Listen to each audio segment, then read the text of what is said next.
Hey guys, Darren here. Welcome to Mayhem Country Living. Been a whole lot going on.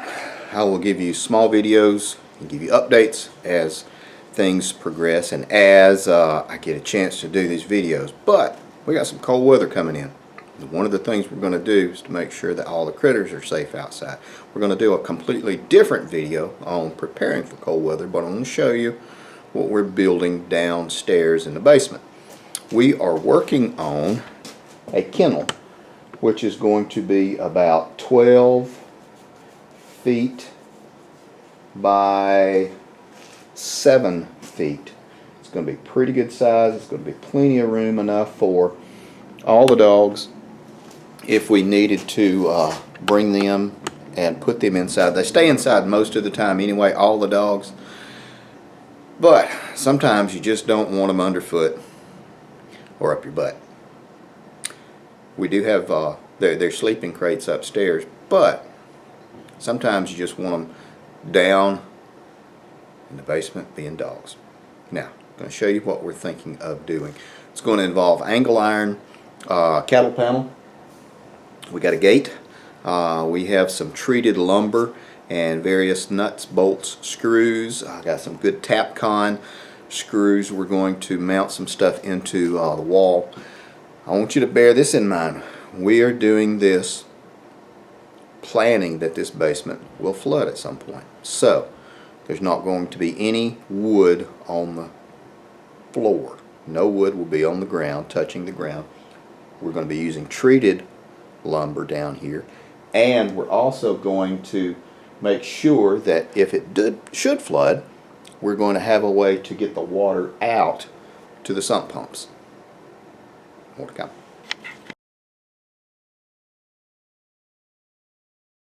Alright guys, first order of business, we're going to take that 2x4, we're going to lift it up on another 2x4, and then we are going to put some Tapcon concrete screws into those cinder blocks. It would be easier if I just stick built it out of wood, but I'm really leery of leaving a lot of wood down here.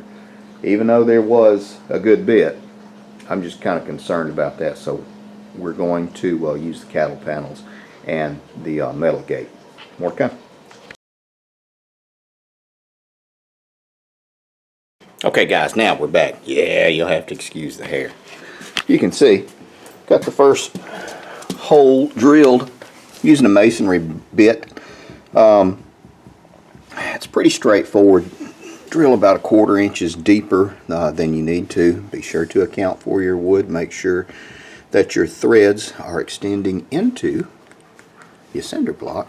We're going to get this first one in. You can see we've got that supported right there.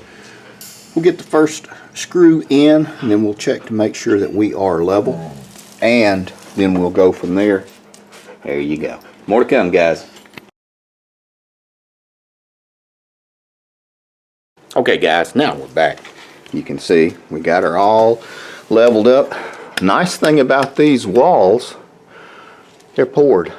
I did not know that. These things are poured. Yes, they're poured concrete inside the cinder blocks. Is that not fantastic? It's a regular prepper paradise. But we're using a 5/32 masonry bit with these Tapcons, and if you're going to put it into concrete, these are the bee's knees. The only other thing I would say you could also do is run you a bead of liquid nails if you felt so inclined. I think, just for what we're going to do, that this will be fine. We might have to revisit it later, but as of now, we will just continue. More to come.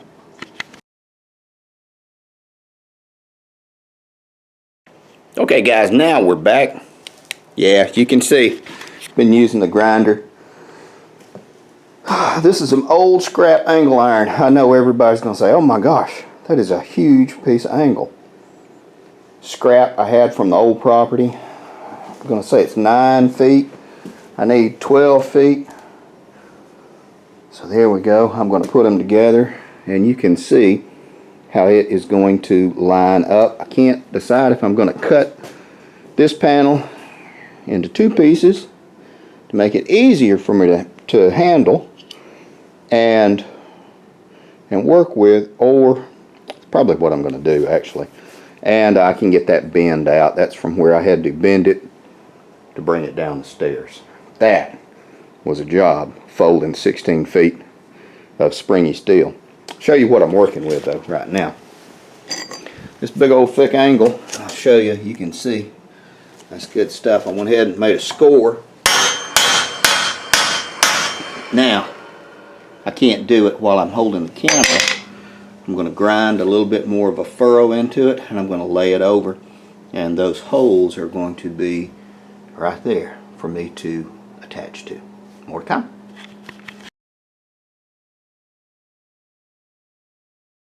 Okay guys, now we're back. It's going to be in a couple of parts because I need a couple of parts. I bought some of these small machine bolts and nuts and some washers, and of course I can't find them down here in this mess. It's too late to go to the hardware store down the road. They're closed up, and I don't want to waste my time going to Walmart. Probably got to go to town tomorrow anyway, so we'll grab some more of these. But I'll show you, this is the method to my madness. The rail will be the bottom piece, and this is going to fit in like so.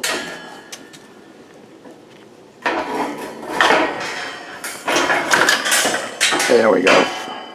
There. We'll have U-nails on the end. We'll have the bolt on the end. We'll have angle iron on the sides going all the way up. That piece of PVC is just an example. I'm going to put it to the front, drill a few holes in, and zip tie it into place so we don't have any of that shaky, loud, twangy stuff that cattle panel does. We'll drill these out, put these screws, bolts rather, in. I'm going to cut this out with a grinder and put it in place as well. It's still going to be this high, and I think it will look very good. I'm going to leave just enough space for that wire there to fit in this trough. I might get froggy and get my welder and put a zap right there, and put a zap on that end, and maybe across here just to reinforce it. But I think my little buzz box is at my son's house, so kind of at a stopping point. Alright guys, in just a second we're going to wrap everything up. You'll get to see a picture of my ugly mug as well as my beautiful wife. On the opposite side are going to be some videos, if we are indeed your brand of wackies. Coming along. We got a lot of other stuff to talk about, and this will be part one of the basement dog kennel. It's also because she may be pregnant. We planned it. Take care of you people.